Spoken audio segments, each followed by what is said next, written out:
Sometimes I read editorials and I think or I dream or I wish that those in power would be reading the same editorials. And I wonder, or just would be hearing those messages, or maybe their advisors would be bringing them to the table. And just in reference to Afghanistan, and you mentioned Tom Friedman recently, he said he played golf with the president and wrote that editorial that day on how we really could never win in Afghanistan, and he told the president just that. Yeah. And I wonder if you know the relationship not just with this White House, but with the White House. I know the relationship with White House and press and the press corps that comes in, and they know the guys and who to call on.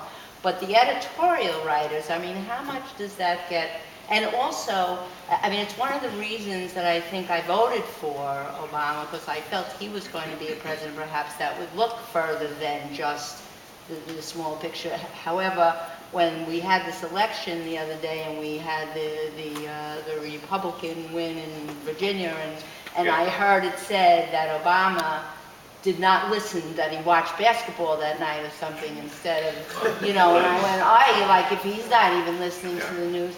Do you know? Do they? Well, let me back up. The last comment. I haven't been a Virginian for as long as I've been associated with East End Temple, but I have been one for the past 35 years or so. And Virginia has elected Democratic governors and Republican governors.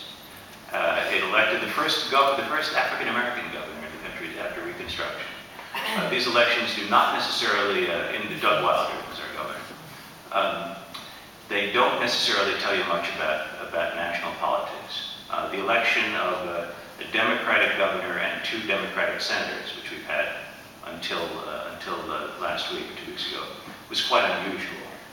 And the story that's told in Virginia is that the Creed Deeds campaign, the Democratic campaign, did not want to have the president come in and campaign too heavily for him. That they were concerned that the Obama brand was not effective in a Virginia gubernatorial race. And the Obama White House was eager to help him out, and the Dems were reluctant. He was a very poor candidate of Deeds. I mean, as somebody who was obliged to watch Virginia political commercials, this was not a very ennobling campaign on either side, but Creed Deeds did not come across very well, certainly in Northern Virginia, where the Democrat has to run very well. And there was bad blood with the White House.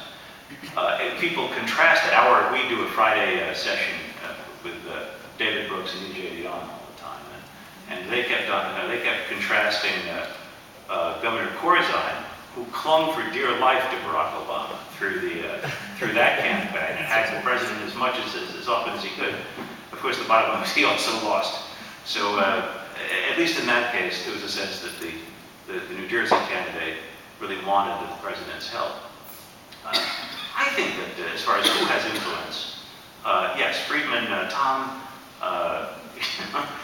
played the round of golf with President Obama, and he's read, even without the golf, he would be read closely, as are Krugman and Brooks.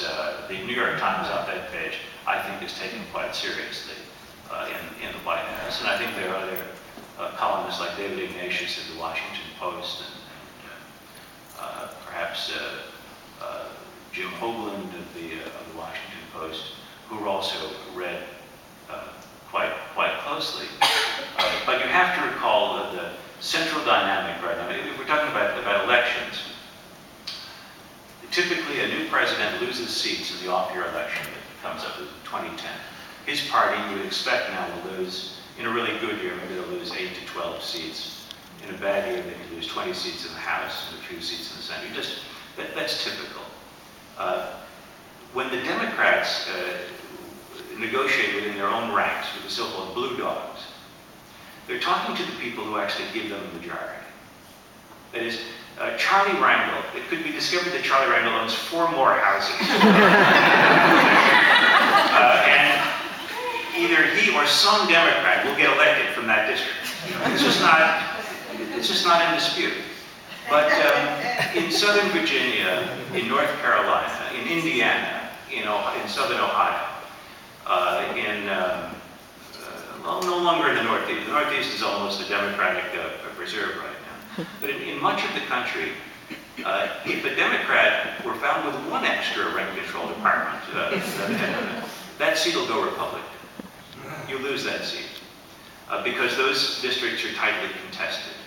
And you have to win it 2 times in a row before you have a real value of incumbency. So here are all of these one-term congressmen who give them a majority, the Democrats. If they craft a politics that is really loved by Charlie Rangel's constituents, and they lose